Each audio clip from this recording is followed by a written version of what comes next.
तो स्वागत है आप सभी का प्राइम क्लासेस में। तो आज हम आपको सिखाने वाले हैं परसेंटेज यानी प्रतिशत। प्रतिशत हमेशा 100 में माना जाता है।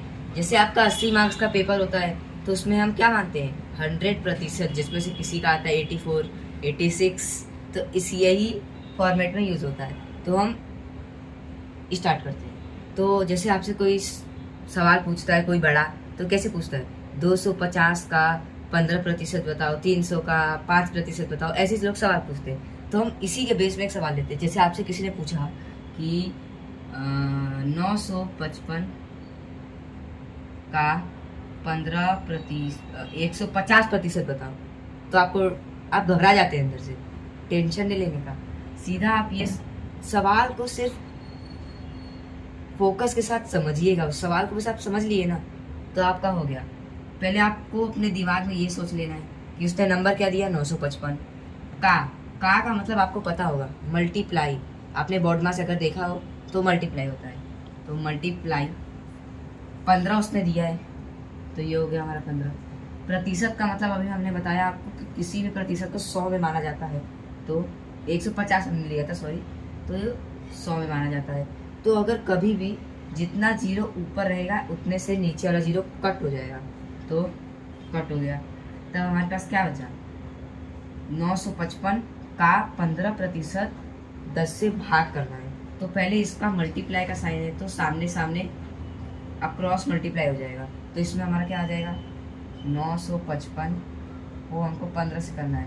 5 5 25, 5 5 25, 26 27, 9 5 45, 46 47, और 5 5 5 5 9 9, 5 का 5 7 8 9 10 11 12, यहाँ पे आ जाएगा 13, यहाँ पे आएगा 9 10 11 12 13 14। ये आ जाएगा आपका नंबर। ये आपको मल्टीप्लाई करना है तो आपका ये नंबर आएगा। क्या है आपका 1 4 3 2 5। इसको हमें 10 से भाग देना है।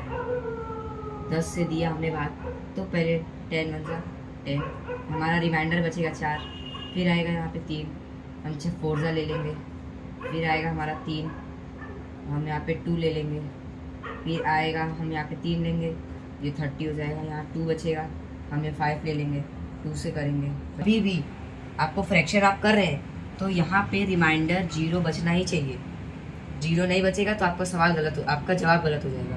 तो यहाँ से पॉइंट लिया, यहाँ पे एक 0 बढ़ाया, 5 10 5 50, और ये आपका सवाल में आ गया 0। तो यहीं पे आपका ये डिवाइड खत्म होता है, यही से आपका आंसर निकल के आ जाता है। तो इसका जो आंसर है हमारा वो हो जाएगा 1432.5। ये है इसका आंसर। ये 4 है, यहाँ समझ जाइए 1432.5 यही वे है। एग्जाम में पूछा जाए इतना सा सॉल्यूशन आपको कर देना है बस। अब अगर आपको एग्जाम में करना है तो उसके लिए आपको स्टेप बाय स्टेप करना होता है। तो आइए वो भी देख लेते हैं। तो अभी हमने 4 स्टेप में इसको इजीली 4 स्टेप में सॉल्व किया। तो हम आपको स्टेप बाय स्टेप बताते थे आपको एग्जाम में कैसे लिखना है ताकि आपको फुल मार्क्स मिल सके। पहला, आपको तो सवाल ध्यान से समझना है पहले। अगर आप सवाल ही गलत समझेंगे तो गए। दूसरा, 250 लिखा हमने, सवाल पूरा कॉपी किया, उसके बाद 1 0 से 1 0 कट जाएगा। अभी मैंने आपको बताया कि 0 से जितने 0 रहेंगे उतने 0 से 0 कट जाएंगे। तो यहाँ पे 1 0 था तो नीचे के 1 0 से कट गया।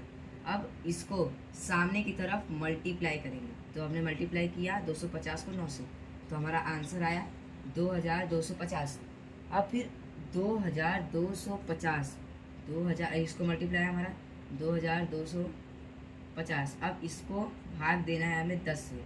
हमने इसको 10 से भाग दिया तो आया हमारा कितना 225, और यही हो जाएगा हमारा आंसर 225। इतना ही आसान है। और लेकिन आपको एक चीज़ करना है, जो मैंने यहाँ पे कैलकुलेशन नहीं की, आपको कैलकुलेशन के साथ करना है ताकि आपको फुल मार्क्स मिल सके। तो बस इतना ही कीजिए, आपको एग्जाम में 100 से 100 आ जाएंगे। अगर इस सवाल के बेस पे माना जाए, क्या कहा था, हर चीज़ 100% मानी जाती है। तो भले ये 5 मार्क्स का क्यों ना हो, माना इसे 100% ही जाएगा। तो थैंक यू फॉर वॉचिंग, शुक्रिया।